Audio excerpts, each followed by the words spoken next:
وجعلناه قرآنا عربيا لعلكم تعقلون. نحن نقص عليك أحسن القصص بما أوحينا إليك هذا القرآن وإن كنت من قبله لمن الغافلين. إذ قال يوسف لأبيه يا أبت إني رأيت 11 كوكبا والشمس والقمر رأيتهم لي ساجدين.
پنج سال از نزول خشم خداوند بر زیگورات اشتار می‌گذرد و 5 سال است که درهای نعمت خداوند بر روی مردم فدان آرام گشوده شده.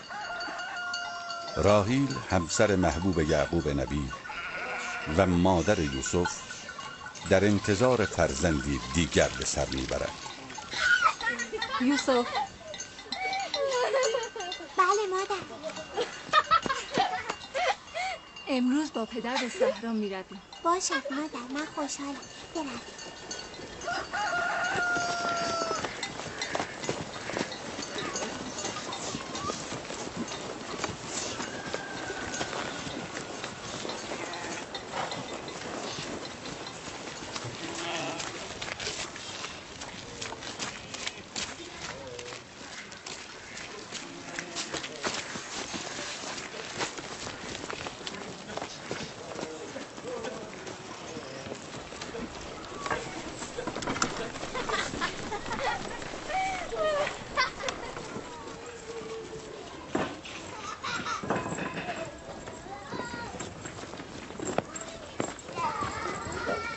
آن زمان که از یعقوب فرزندی نداشت محبوبه او بود.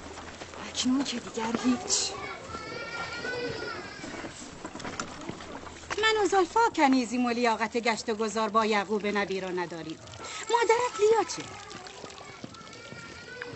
شاید کار دارد. شاید هم علاقه به گشت و گذار در صحرا ندارد. چه میدانم؟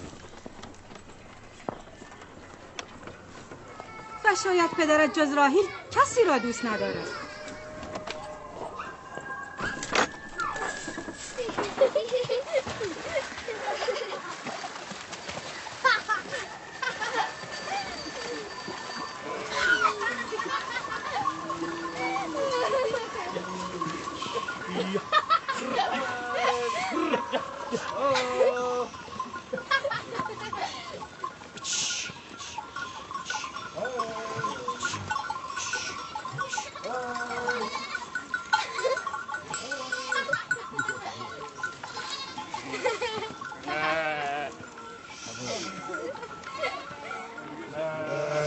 ده سال پیش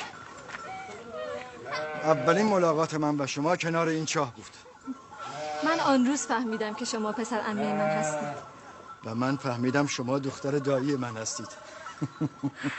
آغاز عشق و علاقه ما به یکدیگر از همان روز بود. پدرم اسحاق و مادرم ربقه مرا به سوی تو هدایت کردند. برویم بچه‌ها رفتن.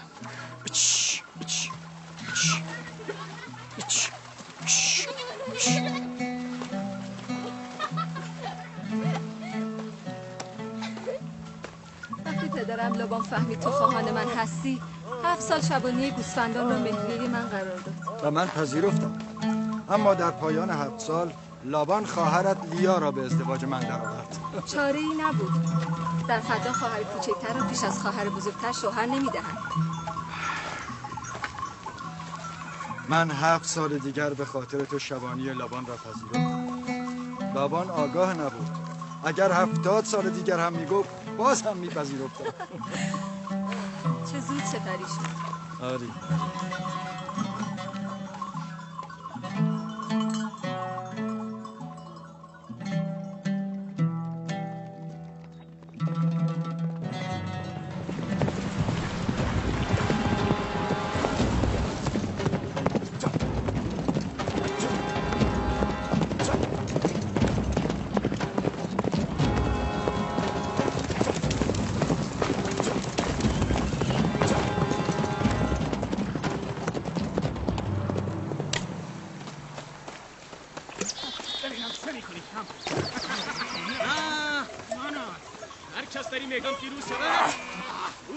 قصد دارم به زودی به زادگاه هم کنعان بازگردم.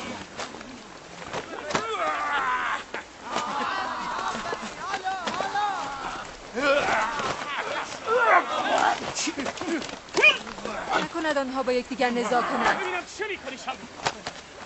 نگران نباش. آنها زور آزمایی میکنند. معتقدن هر کس قوی تر از دیگران باشد جانشین من است.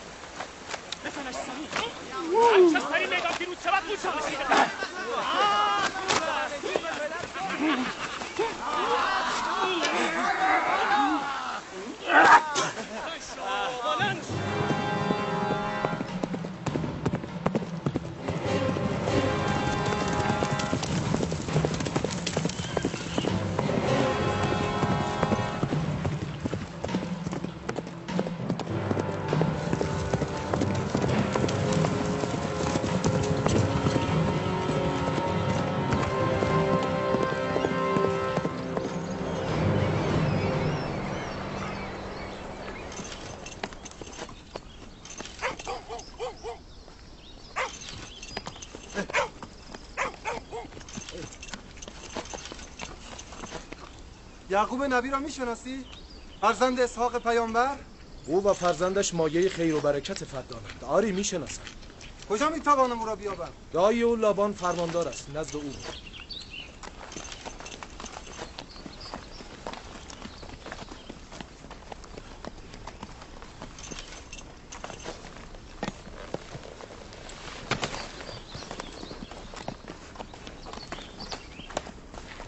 چه میخواهی؟ پیکی از کنعان هستم. با جناب فرماندار کار دارم. دنبال من.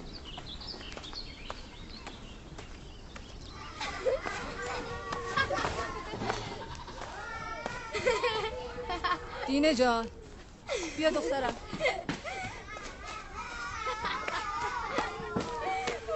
با یوسف بازی کن تا مادرت رو یاری کنه. باشه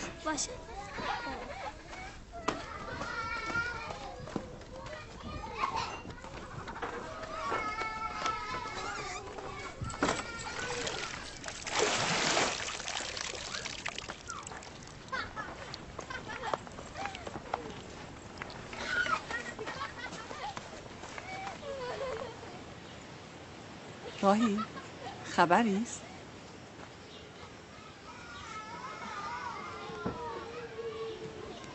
مبارک است. نبی خدا هم خبر داره؟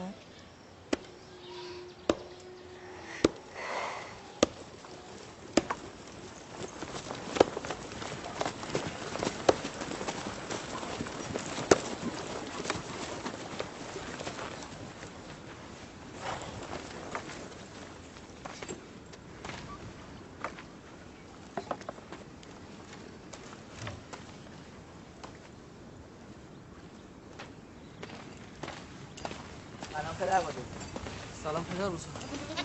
سلام پدر بزرگ. سلام پدر. خوش آمدی. سلام. چه شده یادی از ما کردی؟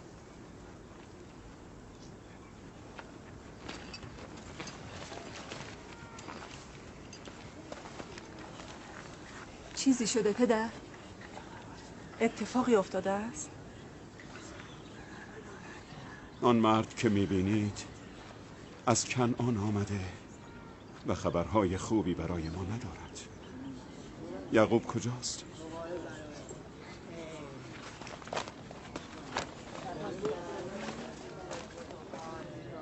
به به، دایی خوبم لابان.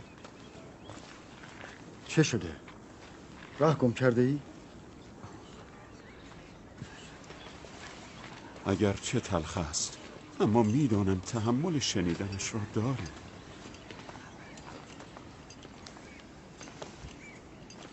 چرا حرف نمیزنی؟ پدرت اسحاق نبی دار فانی را ودا گفته.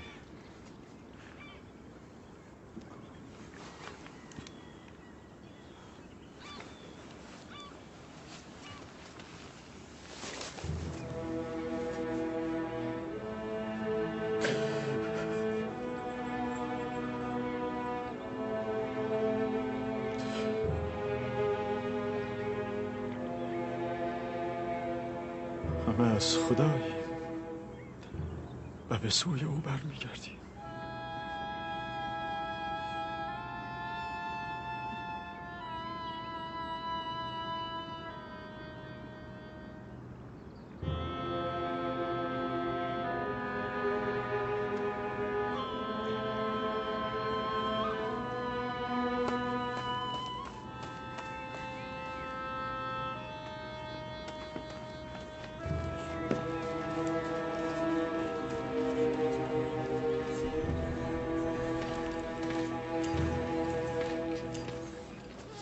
تصمیم شما چیست پیامبر خدا؟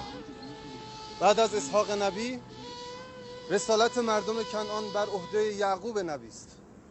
خواهرتان فائقه گفتند این رسالت را به شما ابلاغ کنم. یعنی باید بروید؟ مرگ حقیقتی است که همه را در بر میگیرد و هیچ کس را از آن گریزی نیست، حتی اولیا و انبیای الهی. از همدردی همه شما سپاسگزارم و از خداوند برای خود طلب صبر و بردباری میکنم. ای نبی خدا، اگر ما عهد کنیم که از فرامین شما اطاعت کنیم، آیا در فدان خواهید ماند؟ من مردم فدان را دوست دارم و ترک شما برایم سخت است. این به اراده من نیست. من به خواست خود نمی روم که به خواست خود بمانم.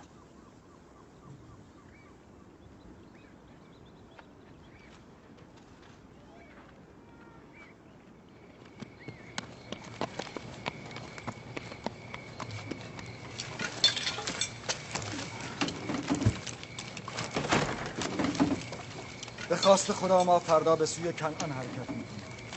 ما آماده. ما هم آماده ایم. من و همسرم نیز وسایل خود را جمع کرده ایم. شما دیگر کجا؟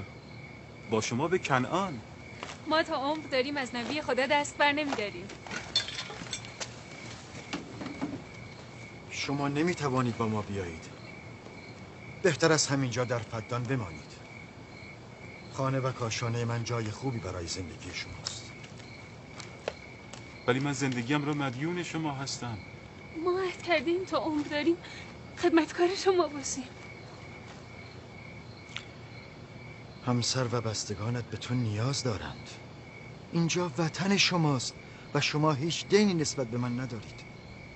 بهتر از همینجا بمانید.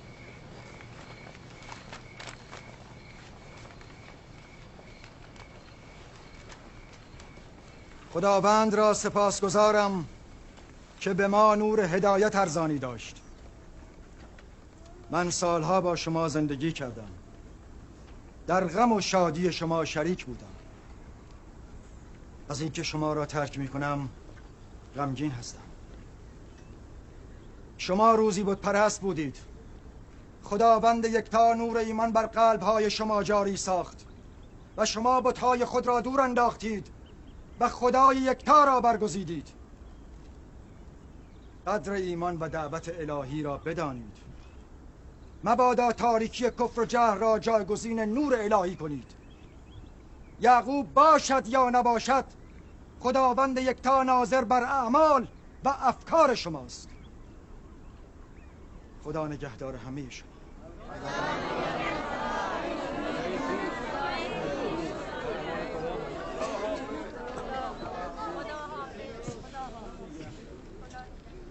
تو در این سالهای طولانی شبانی برای من مزدی دریافت نکردی.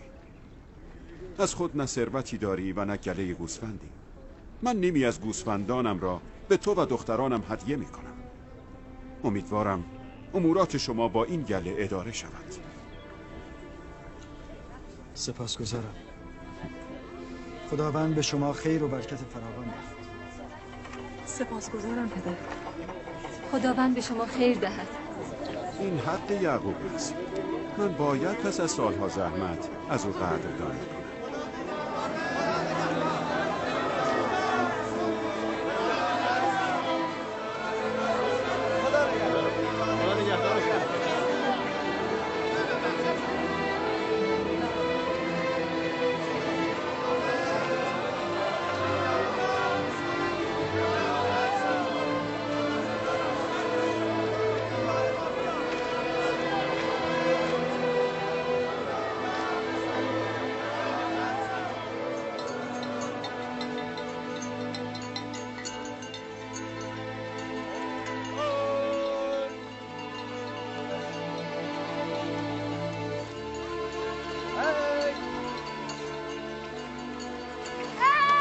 نگهدار همه شما.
خاله، چرا بلهه و زلفا نسبت به مادرم راهی حسادت میکنن؟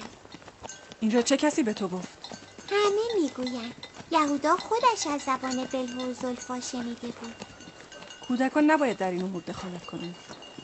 اما حال که سوال کرده ای پاسخ میدهم. بلهه در ابتدا کنیز مادرت راهیل بود. راهیل چون صاحب فرزندی نمیشد، بلهه را به پدرت هدیه داد تا از طریق او هم صاحب فرزند شود، هم علاقه پدرت را نسبت به خود حفظ کند. بلهه دان و نفتالی را به دنیا آورد و نزد راهیل و یعقوب بسیار عزیز و مورد احترام شد. حال طبیعی است که با به دنیا آمدن تو بلهه فکر کند که دیگر آن جایگاه سابق را ندارد و همین موجب حسادت او شده باشد. آیا زلفا کنیز شما بوده؟ آری. پس از اقدام راهیل من نیز کنیز خود زلفا را به پدرت هدیه دادم. نمیخواستم در جلب محبت پدرت راهیل بر من پیشی بگیرد. زلفا نیز جاد و عشیر را به دنیا آورد.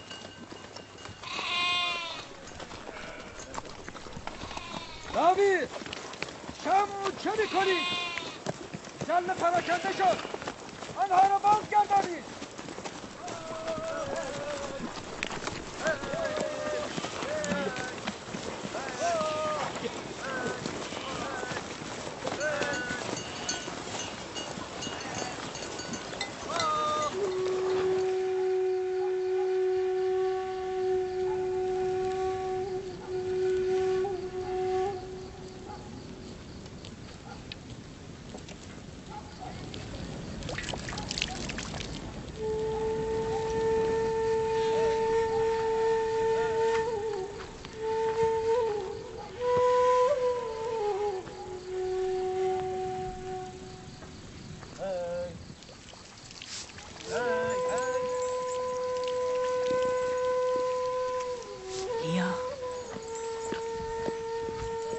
فکر نمی‌کنی که یعقوب بیش از حد جایگاه راهیل را عزیز می‌دارد؟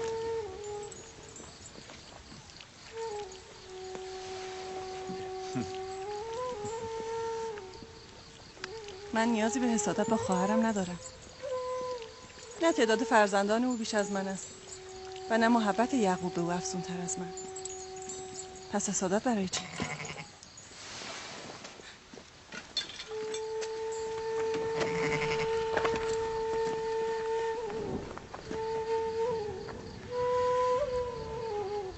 خب معلوم است او که رأی خواهرش را به ما نخواهد داد.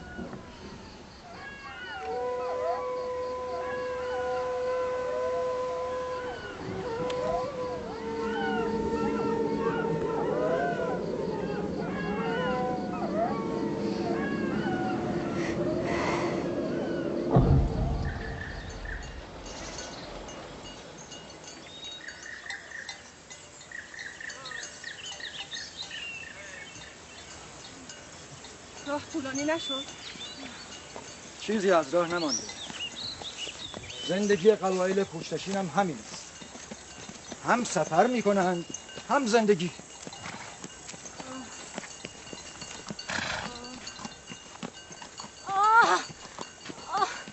لیا تا کنعان چقدر راه است؟ تقریبا 3 فرسنگ. میتوانی تحمل کنی؟ نه نمیتوانم.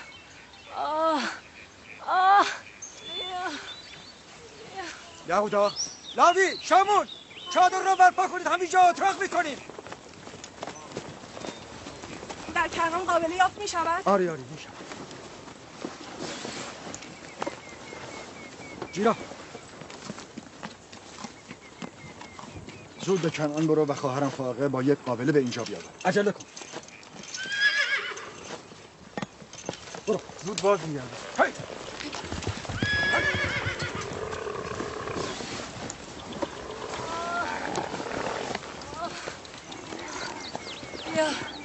لیا تحمل کن خواهرم. راهی کمک کن. آرام مواظب بود.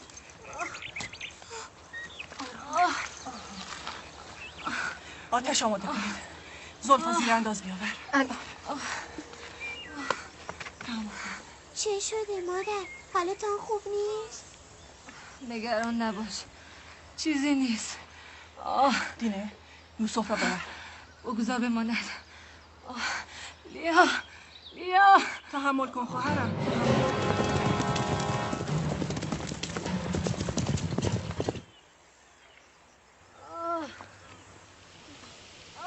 مادر نخوایم کن. مادر کجا میروی؟ دینه یوسف را نگه دار. بیا پسر جان بیا. بچه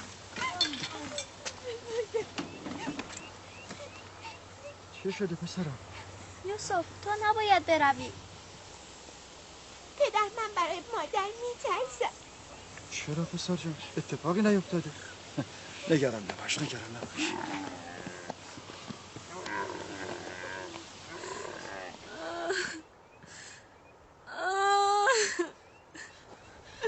خداوند به او رحم کند. زایمان پیشین او نیست سخت. چیزی نمانده بود که از دست برود. به یعقوب بگویید دعا کند.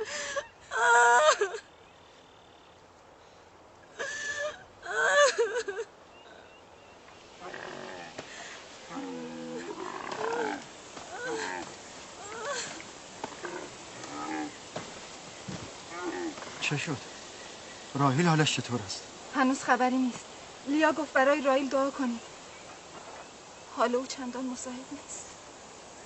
اگر بتواند قدری تحمل کند قابل از راه میرسد. بروید مراقبش باشید.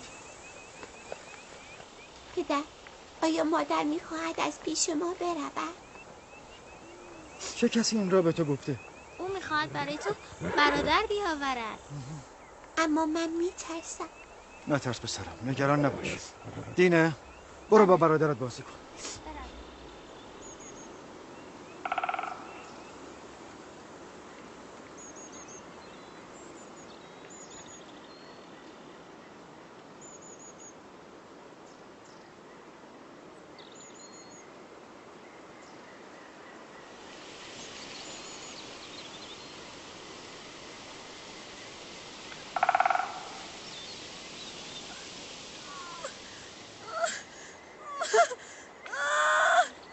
این بار هم چون زایمان پیشین باشد خداوند به او رحم کند.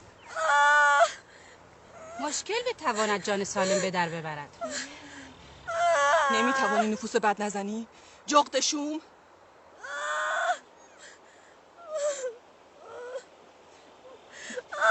کمی تحمل کنید. به دنبال قابله رفتم. کنعان راهی نیست.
فرزندانم باش، مراقب فرزندانم باش.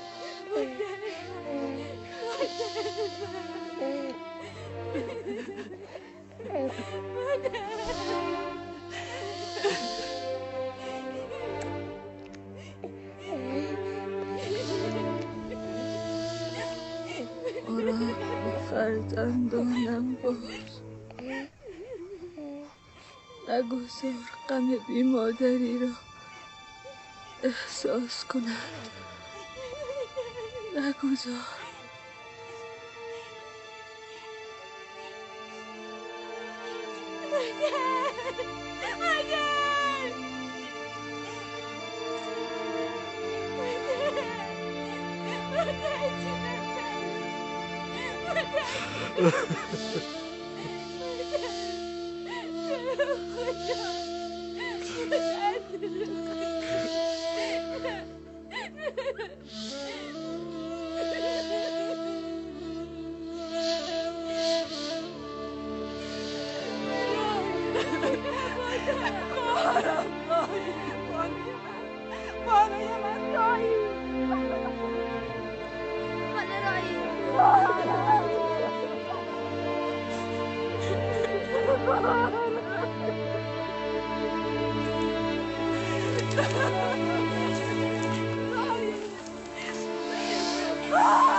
از نام راحیل پیدا بود که زود رحلت خواهد کرد. پروردگارا در فراغش مرا صبر عنایت فرما.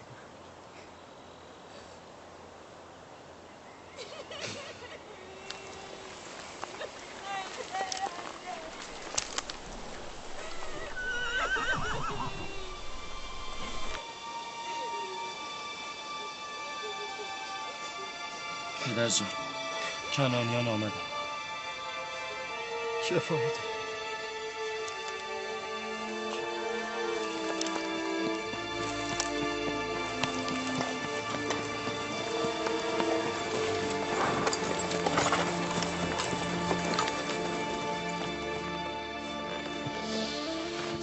کجاست؟ درون چادر. عجله کنید. با من بیایید. سلام بر نبی خدا. سلام خواهر. دیر آمدی خواهر. دیر آمدی. او راحیل بود.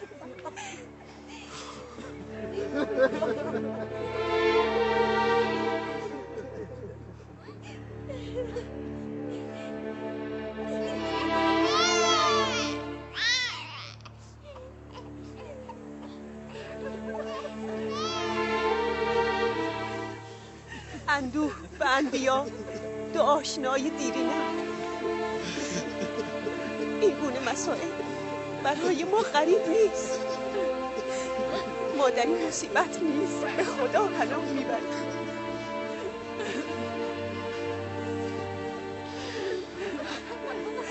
تو باید دیا باشی. خواهر راهی به تو تسلیت میگیرم.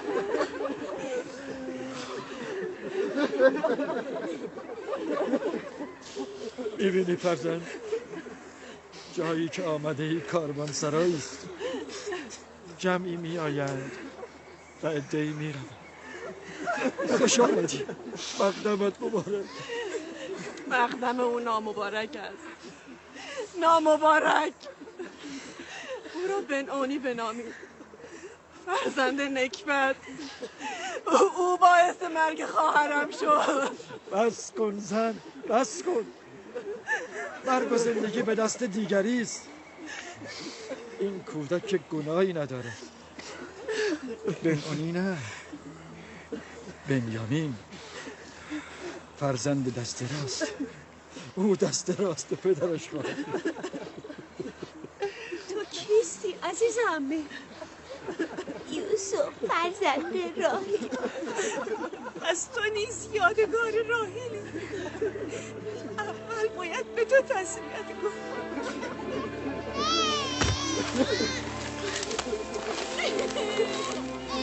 مادر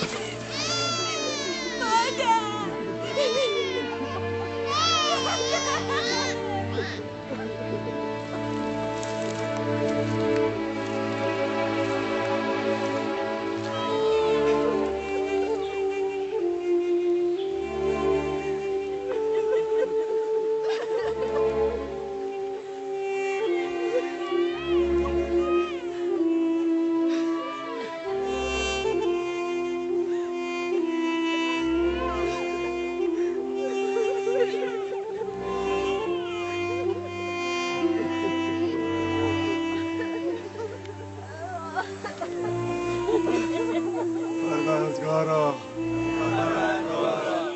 روح راحیل را قرین رحمت بفرما.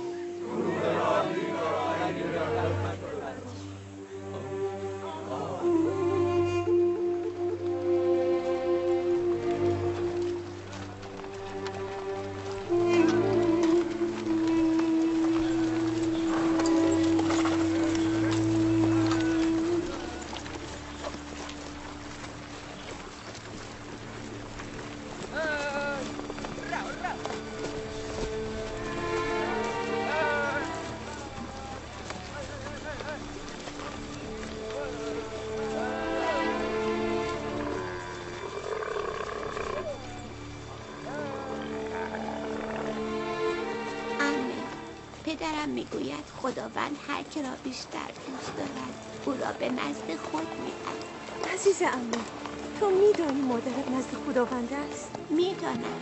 خداوند او را به بهشت برده، ولی من دوری او را نمیتوانم تحمل کنم. از خداوند میخواهم به ازای این مصیبت به تو و پدرت صبر و بردباری بدهد. عمه فائقه بهش بهتر از اینجا. آره عزیزم بهتر است. تو خیلی بیشتر از سنین کوتاه عمرت میفهمی عزیز برادر. خداوند تو را حفظ کند. بیشتر از سنین کوتاه عمرت میفهمی. من در چهره زیبا و معصوم این کودک و در کلماتی که بر زبان میراند نشانه بزرگی میبینم. او بیش از همسالان خود میفهمد. این باور کردنی نیست.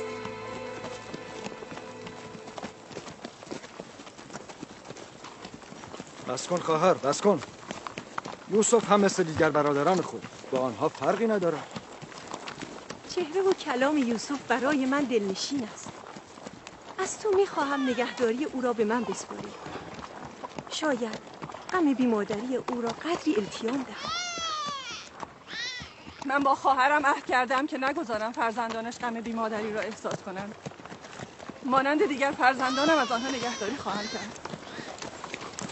ولی تو با آن همه فرزند که داری چگونه میتوانی؟ این امکان ندارد. اجازه نخواهم داد لحظه ای از پیش چشمم دور شد.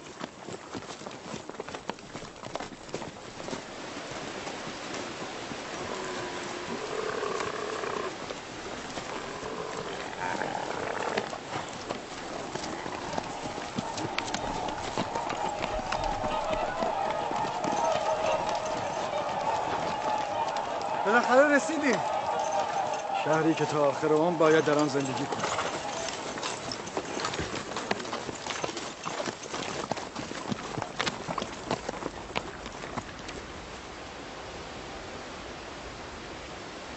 آمدن کاروان یعقوب نبی آمدن.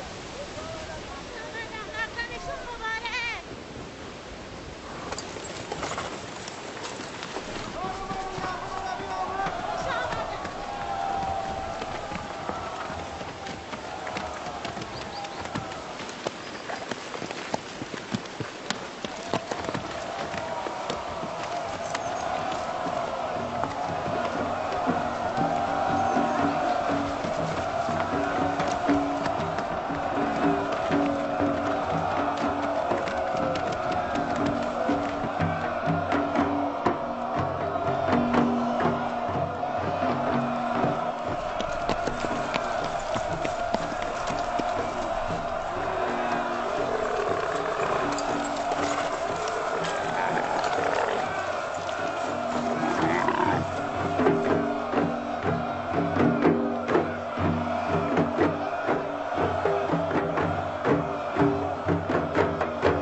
خوش آمدید.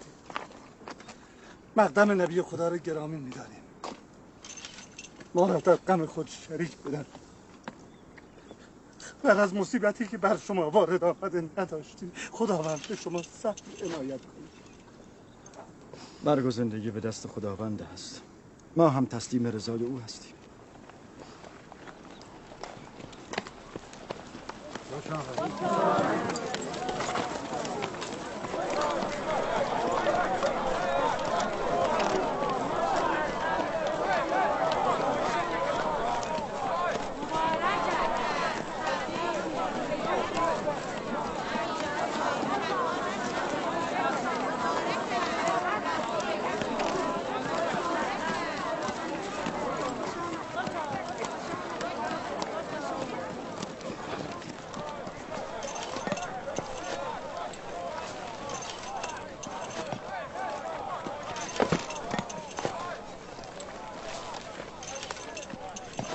خواهر، مقبره پدرمان اسحاق نبی کجا قرار گرفته؟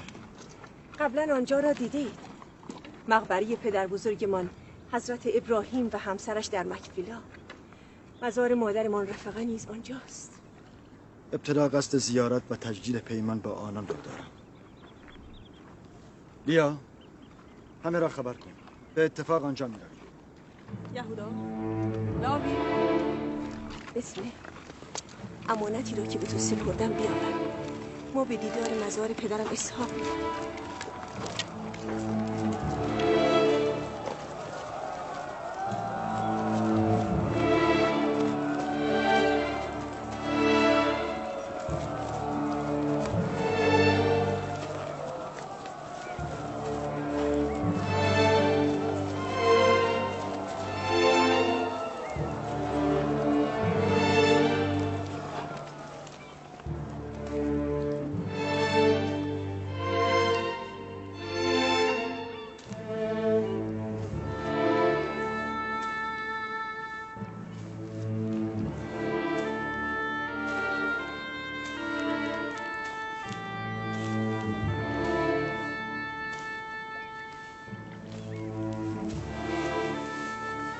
درود خداوند بر ابراهیم پیامبر.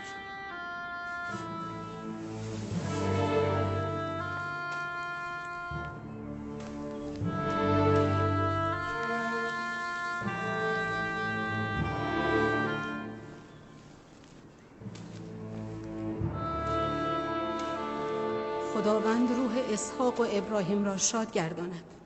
مردم کنعان هدایت و ایمان خود را مدیون ایشان هستند.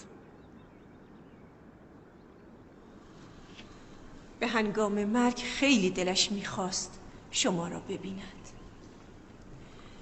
او شما را پیامبر بعد از خود خواند و وصیت کرد زعامت عبرانیان را به عهده بگیرید. از روح بلند او مدد میگیرم و از خداوند میخواهم که در انجام این رسالت سنگین مرا یاری کند.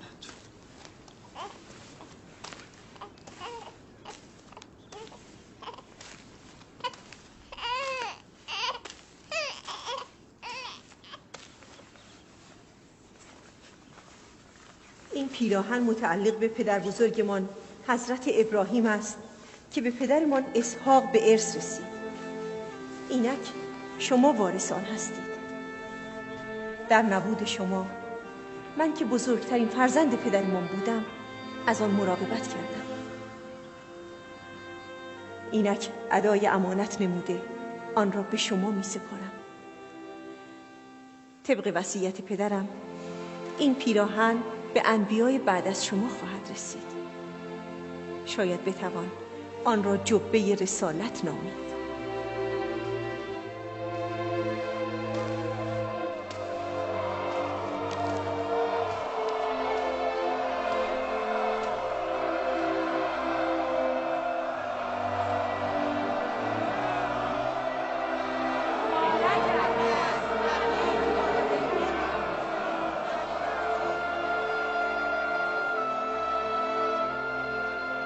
من و مردم کنعان با شما بیعت میکنیم و بعد از حضرت اسحاق شما را نبی خدا میدانیم و به رسالت شما گواهی میدهیم. مبارک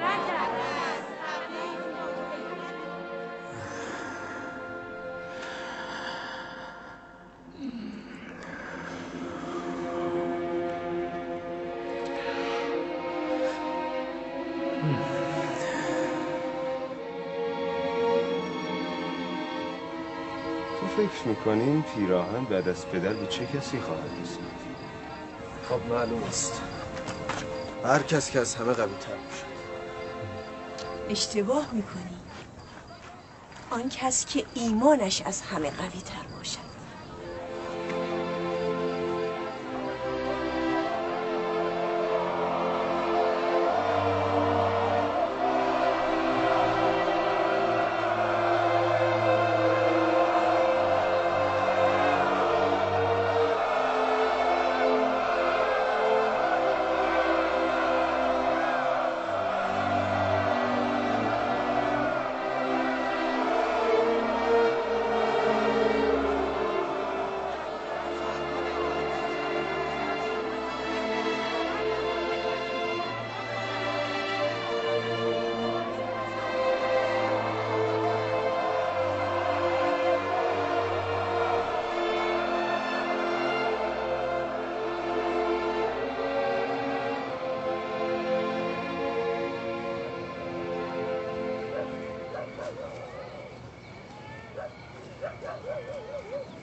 گرسنه‌ام.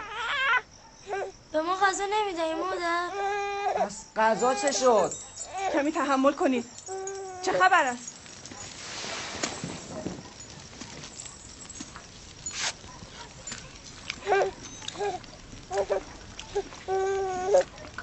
بگیر.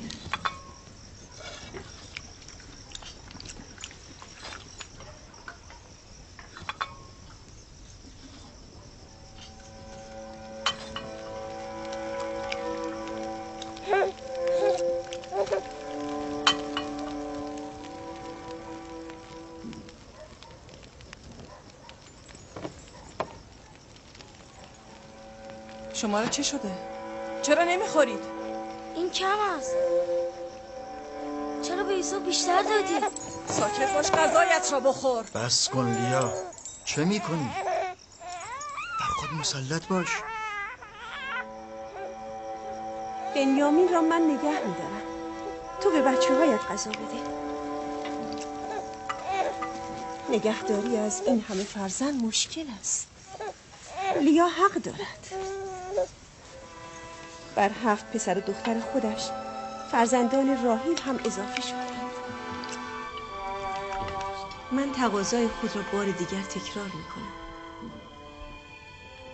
همیشه در آرزوی داشتن فرزند بودم، اما این آرزو تحقق نیافته. چیزی از عمرم باقی نمانده است. درخواست مرا اجابت کنید. یتیم راحیل را به من بسپارید. مطمئن باشید که او را همچون چشمانم نگه خواهم داشت. میبینید که لیا هم سخت به زحمت افتاده است. شما ناچارید برای یوسف و برادرش فکر چاره‌ای کنید. دوریش را چگونه تحمل کنم؟ اگر به راه دورش بردم تحمل نکنید. اگر او را هر روز به دیدار شما نیاوردم بازش ستانید. اگر از محبت دریغ کردم بر من نبخشایید. بگذارید این سالهای پایانی عمرم را با محبت به یوسف سپری کنم. یقین داشته باشید که هم روح راحیل را خوشحال خواهم کرد، هم دل شما را. اما فائقه، عهد من با خواهرم راحیل چه می شود؟ سوگند خوردم که نگذارم فرزندانش غم بیمادری را احساس کنند. فائقه پیمان تو را جامعه عمل خواهد پوشاند. بیشک او یوسف را کمتر از مادر عزیز نخواهد داشت. تو بیم آن داری که کثرت فرزندان موجب غفلتم از یوسف شود؟ نه، به عکس. بیم من آن است که تو از دیگر فرزندان غافل شده و فقط به یوسف بپردازی. یوسف جان، بیا اینجا پسرم.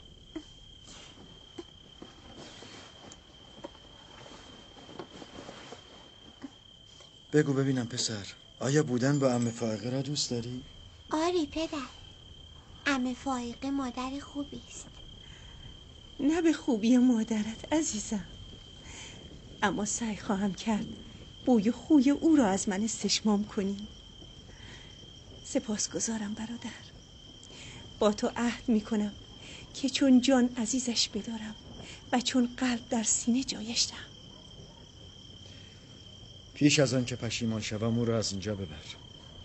یعنی ما دیگر یوسف را نخواهیم دید؟ این را که گفته؟ نه عمه جان، هر روز اینجا با شما بازی خواهد کرد. پس ما میتوانیم با یوسف بازی کنیم عمه؟ البته که میتوانید. غذایتان رو نخوردید. مواظب باشید.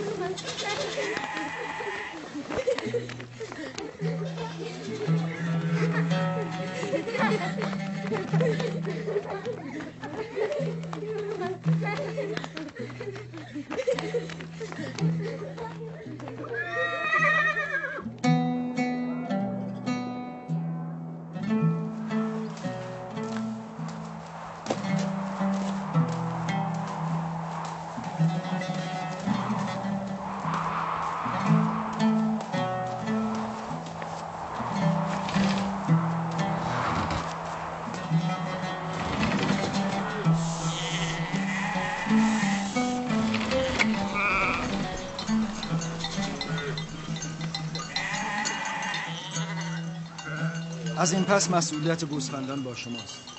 من با شما نمی آیم. باید به امور مردم رسیدگی کنم. علت آمدن ما به کنعان همین بود. مراقب باشید گوسفندان را خطری تهدید نکنند. نگران نباش پدر، که دیگر کودک نیست. میدانم بروید. سلام برم به مهربان. سلام. سلام عمه جان. سلام، دست خداوند همه.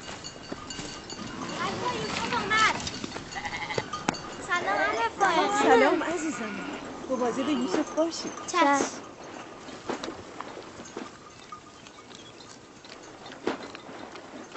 سلام بر نبی خدا.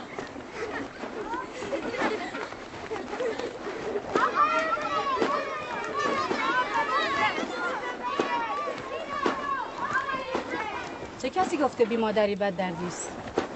خوشا به حال بی مادران. اگر بی مادری خوب است شما چرا نمیمیرید؟ شاید پس از مرگتان به بچه هایتان توجه بیشتری شود.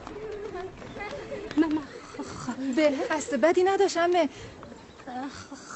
خواستم بگویم شما از یوسف خوب مواظبت کرده اید و برای او مادر مهربانی هستید. لازم به توضیح نیست. تفسیر کلام شما را خوب میفهمم. شما را چه شده؟ یعنی محبتی ناچیز در حق کودکی بی مادر را نمیتوانید تحمل کنید؟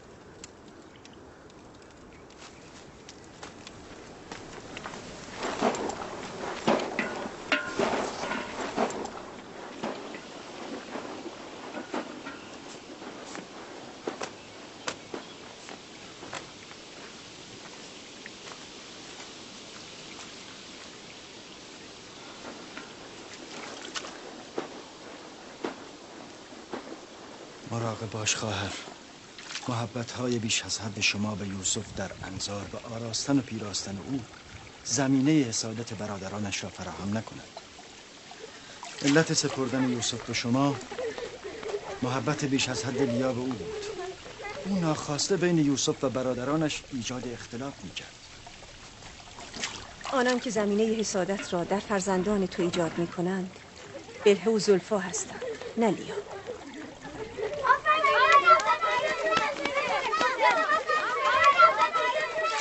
خداوند یوسف را از شر حسودان و چشم زخم دشمنان محفوظ بدارد.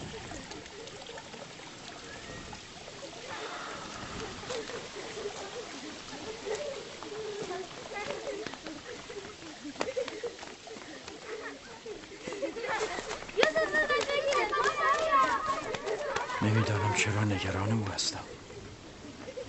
دلیلی برای نگرانی نیست. اگر اجازه دهی او را ببرم. میدانم که یوسف گرسنه است. یوسف؟ بله. بیا عمه.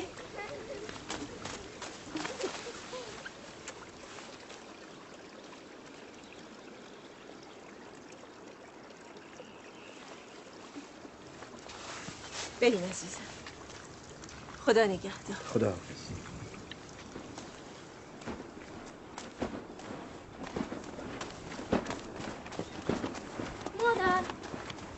لباسای زیبای یوسف رو دیدی؟ عمه فاقه برای او دوخته است. برای ما هم از اون لباسا درست میکنیم. من فکر میکنم پدر دلیل دیگری داشت که ماما نیامد. مثلا چه دلیلی؟ یوسف. او دوست دارد با یوسف بماند. من اینطور فکر نمیکنم. او پیامبر است. باید در بین مردم باشد و به امور آنان رسیدگی کند. لباسای یوسف را دیدی؟ دیدم. خیلی زیبا شده بود. خوش به حالش.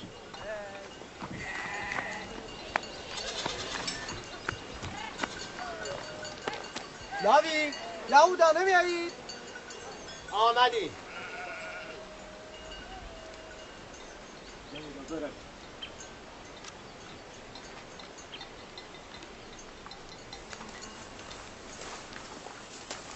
سر و وضعش که خیلی مرتب شده بود. ظاهرا مرگ راهیل حداقل برای یوسف بد نشد. ظاهرت به برادر میماند اما کلامت نه.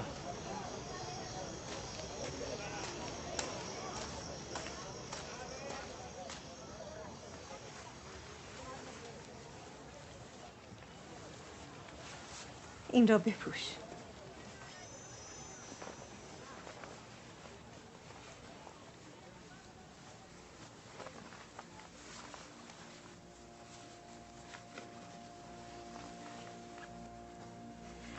همینجا بمان.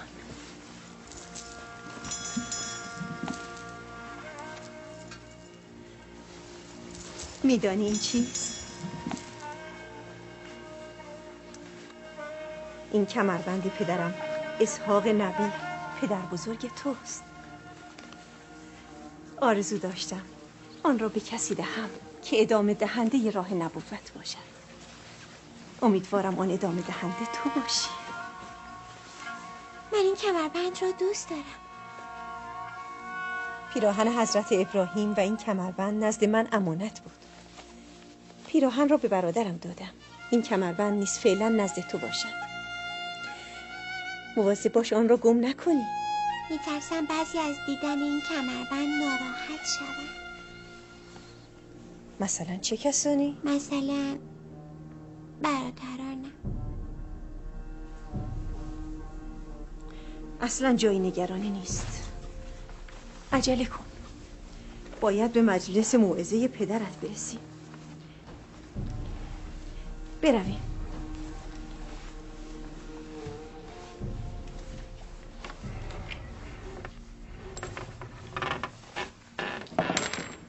حسادت یعنی آرزوی نابودی نعمت و مکنتی که خداوند به بنده عنایت کرده. حسادت یعنی داشتن دیگران را تحمل نکردن. حسادت یعنی سعادت و خوشبختی دیگران را تاب نیاوردن و آرزوی فقر و تنگ دستی دیگران را داشتن. حال یک نفر بگوید ببینم حسود کیست؟